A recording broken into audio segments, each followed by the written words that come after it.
Gũkũ thĩ yothe gĩkũngũĩra mũthĩ wa cioro nĩguo World Toilet Day, bũrũri wa Kenya onaguo ndũtigĩtwo na thutha, mambura ma mũthĩ ũyũ magĩtabanĩrio mwena wa Dagoretti gũkũ Nairobi. Thirikari ya Nairobi ĩgĩkanĩrĩra ngirimiti na kambuni ya Harpic ĩrĩa gũtigĩrĩra cioro cia muingi icagi-inĩ cia Nairobi nĩ ciathingata ũtheru. On this World Toilet Day, may we choose to see sanitation as a core part of Nairobi's development story, not an afterthought, not a checkbox, but a foundation.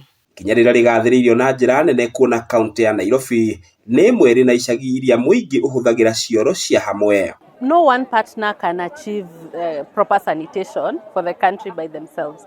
That is why partnerships are always important. Number one in caring for the people is the government. So we always work with the county government, whichever county we are in. Today we are in Nairobi County and we are actually in Dagoretti sub-county.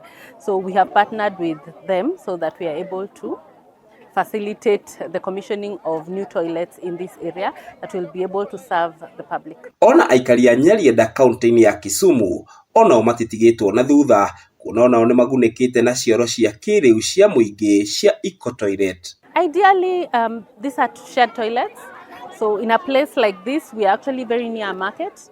We are also near schools. We are near multiple shops, and as you well know, in informal settlements, there is no access to toilets. So people are able to now access clean toilets in their places of work, which is basically a human right for everyone. Maya mothe makinyanĩire o rĩrĩ riboti ya rũhonge rwa ũgima wa mwĩrĩ thĩinĩ wa thĩ nĩruo World Health Organization yonanĩtie atĩ makĩria ma andũ bilioni 3.4 marĩ ũgwati-inĩ kumana na maĩ ma gĩko na wagi wa cioro.